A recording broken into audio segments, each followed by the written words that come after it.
Assalamualaikum warahmatullahi wabarakatuh. Ketemu lagi dengan Bribka Suyono, masih di channel Suyono Listrik. Tentunya masih membahas seputaran anxiety, psikosomatis maupun asam lambung, dan tentunya berdasarkan pengalaman yang saya alami. Apa kabar Anda semua? Saya doakan semoga Anda sehat jasmani, sehat jiwani, dilindungi oleh Allah dimanapun, kapanpun, dan segera lepas dari anxiety, psikosomatis maupun asam lambung. Yang baru bergabung, yang baru menemukan channel saya, jangan lupa untuk subscribe. Intinya BPJS, bayar pakai jempol dan subscribe. Ya, kali ini saya akan tidak usah berlama-lama. Ini tidak ada lelucon ya, tidak ada lelucon, tetapi ini lebih agak serius sedikit. Tenang. Istilah kata begitu ya. Ente tuh kadang-kadang. Ya, langsung saja kita bedah, yaitu apa? Kaki dingin, keringat dingin, gemetaran. Nah, saya akan bahas tentang kaki dingin. Kaki dingin ini, kalau orang yang kena asam lambung, saya yakin kalau asam lambungnya sudah sedang-sedang itu ya, sudah ya agak parah sedikit lah, itu pasti merasakan yang namanya kaki dingin, telapak kaki ya, terutama telapak kaki terasa dingin. Nah, itu penyebabnya apa sih? Nah, ini memang penjelasan ini harus dokter yang menjelaskan. Ini disebabkan oleh apa? Tetapi kalau menurut pengalaman saya, kalau asam lambung saya kambuh, terus cemas ya, yang berlebihan, takut, itu kaki saya pasti dingin, terutama telapak kaki. Nah, itu pasti itu sudah rumus kalau saya ya. Jadi kaki dingin itu makanan saya sehari-hari, apalagi kalau sore hari ya, sore hari. Nah, itu bahkan siang hari pun saat saya kerja, itu kaki itu terasa dingin. Nah, karena terasa dingin akhirnya kan cemas, yaitu bertambah dingin. Nah, ini yang saya bingung, kecemasan yang bikin kaki dingin atau kaki dingin dulu yang bikin kecemasan? Terus terang kalau saya nggak bisa menjawab, saya bilang tidak bisa menjawab. Intinya kalau saya cemas, itu keringat kaki itu dingin. Nah, itu ya. Terus kadang saya tuh nggak cemas, biasa-biasa saja. Tiba-tiba kaki saya kok dingin. Nah, itu saya langsung cemas. Nah, itu jadi saya nggak berani memastikan kaki dingin ini, telapak kaki dingin itu berasal dari karena kita cemas atau justru kaki dingin ini yang bikin kita cemas. Nah, tahu nggak maksud saya? Jadi begini loh ya.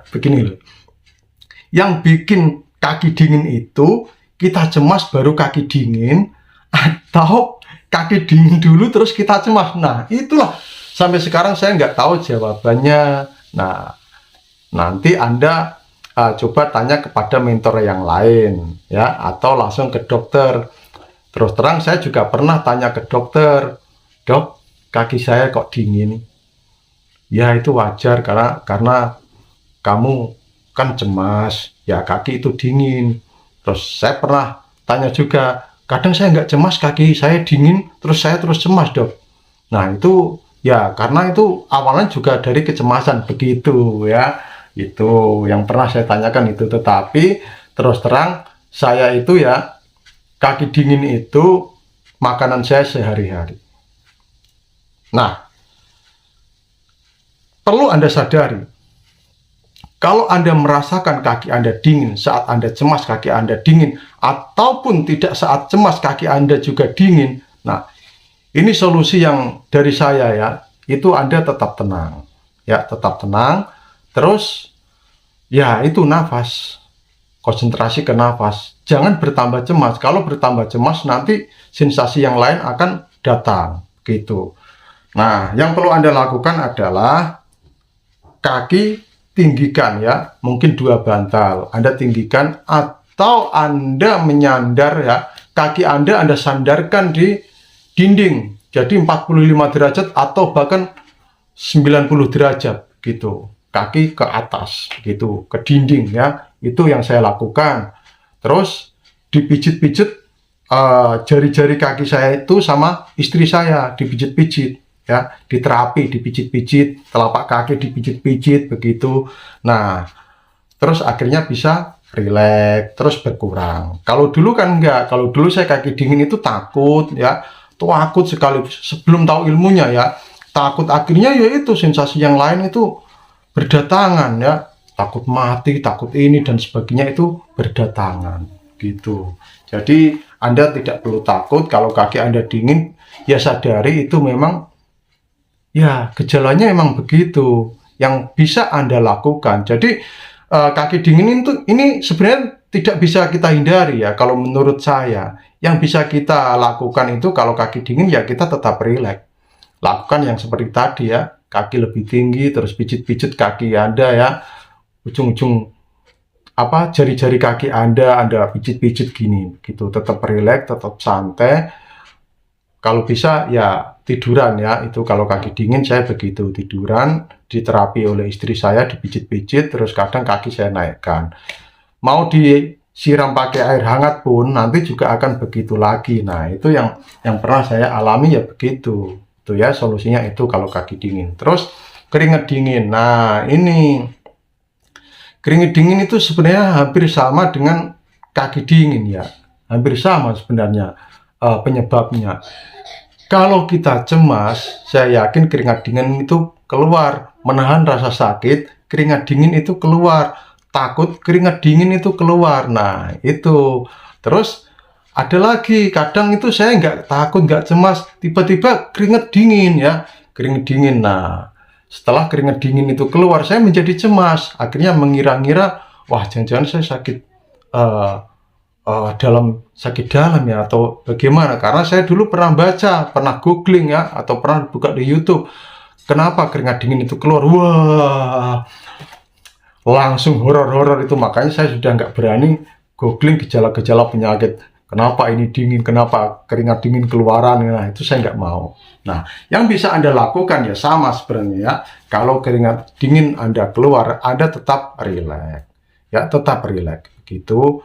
Anda ya pintar-pintar Anda untuk merilekskan pikiran Anda saat keringat dingin itu keluar. Gitu. Itu ya. Kalau saya itu di tempat AC pun, di kantor, kalau keringat dingin keluar, ya keluar. Biarpun itu dingin begitu.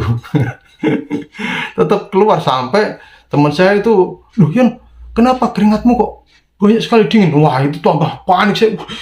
Kenapa? Wah, itu sensasi yang lain keluar, yang takut mati, yang bagaimana itu ya berdatangan semua itu. Nah, disinilah dibutuhkan yang namanya tetap tenang, walaupun itu memang susah. Saya sadar untuk tenang itu memang susah gitu. Saya aja ya sekarang ini, saya kan kalau bikin konten itu kan harus jujur, harus sesuai dengan realita kan gitu. Sampai sekarang pun kadang saya kalau nggak tahu itu keringat dingin atau enggak, saya nggak tahu ya. Tidur saya itu miring ke kanan, keringat ini keluar di sebelah kiri gitu, separuh.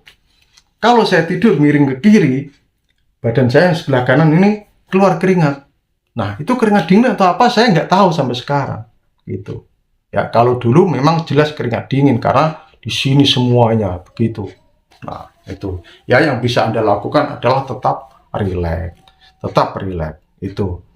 Saya nggak tahu kalau Anda nanya obatnya apa Pak, saya nggak tahu karena kalau saya keringat dingin ya nggak minum obat apa gitu ya. Tetap saya mencoba untuk tenang ya, untuk rileks dan relaksasi begitu. Walaupun sejuta sensasi itu saya rasakan saat berbaring ini ya, tetapi ya mau gimana lagi, ini nggak bisa saya hindari. Tetapi yang bisa saya lakukan adalah berusaha bagaimana saat keringat dingin atau kaki dingin itu datang, kita tetap rileks begitu ya. Itu nah, karena apa, keringat dingin maupun kaki dingin kadang itu datang secara tiba-tiba juga, seperti ada yang hentakan akhirnya keringat dingin mengalir gitu. Nah, Anda yang pernah alami itu pasti paham ya. Saya nggak bisa mengungkapkan dengan kata-kata gitu. Selanjutnya gemeter ya, tremor. Nah, ini saya alami terutama kalau saya telat makan ya. Kalau saya telat makan itu gemetar semua badan. Wah, gemetar. Akhirnya saya ingin makan. Pada saat makan pun saya merasa panik gitu ya. Kadang itu nggak nafsu, kadang ya nafsu juga makan banyak gitu. Tetapi setelah makan, memang agak reda gemetaran itu. Tetapi rasa takut itu masih ada gitu ya. Jadi kalau telat makan itu terasa tremor. Tremor. Wah, makan pun gelisah begitu ya. Setelah makan badan juga nggak enak. Wah, gimana ini gimana? Nah itu. Nah ini sebenarnya solusinya juga sama sih. Ya kalau Anda gemetar karena lapar, biasanya emang gitu ya. Lapar itu gemetar ya udah makan. Jangan cepat-cepat makannya ya, nyantai saja begitu. Nikmati saja, sesuap demi sesuap nikmati begitu. Tetap tenang begitu. Nanti kalau setelah makan jangan langsung berbaring, Anda duduk saja atau bersandar begini. Ya, walaupun sensasi juga masih ada saat kita makan maupun sesudah makan. Pasti Anda paham, yang sudah mengalami ini pasti paham gitu. Terus pasti ada bertanya, Pak, kaki dingin, keringat dingin, terus gemetaran, itu sensasi asam lambung atau gejala psikosomatis? Nah, ini ada ya yang perlu saya jelaskan begini ya. Jadi asam lambung itu bisa menyebabkan kecemasan ya, yang akhirnya menimbulkan gejala-gejala psikosomatis. Tapi psikosomatis ya itu juga bisa menyebabkan asam lambung. Nah, ini Anda harus tahu yang dominan itu asam lambung Anda yang bikin Anda cemas, atau cemas Anda yang bikin asam lambung Anda itu naik begitu. Nah, ini memang susah, menentukan ini memang susah ya, pandai-pandai kita gitu. Ya, itu yang perlu saya share kepada Anda, yang perlu saya bagikan, yaitu saya tetap berusaha untuk tenang. Kalau dulu belum tahu ilmunya ya udah nggak karuan. Wah, gimana? Nah, itulah dibutuhkan sebuah ilmu baru kita amalkan. Kan begitu ya, ilmu dulu baru amalkan gitu. Nah, itu sudah saya kasih tahu ilmunya, yaitu tetap tenang. Ya, tetap tenang. Itu. Intinya itu sebenarnya di ketenangan kita. Karena apa? Kalau kita merasakan kaki dingin, keringat dingin, terus pikiran kita yang enggak ya itu begitu terus gitu ya. Oke? Itu saja ya. Kalau saya bikin video nggak mau lama-lama sekarang, lama-lama pun kadang juga nontonnya nggak sampai selesai. Banyak ilmu saya nggak pernah ada serap kayaknya itu ya. Karena apa? Saya membahas masalah kelingan sempoyongan masih aja yang tanya solusinya bagaimana. Jangan membaca judulnya saja ya rekan-rekan ya. Itu mohon kesadarannya begitu. Oke, salam sehat dari Pribasuyono. Wassalamualaikum warahmatullahi wabarakatuh.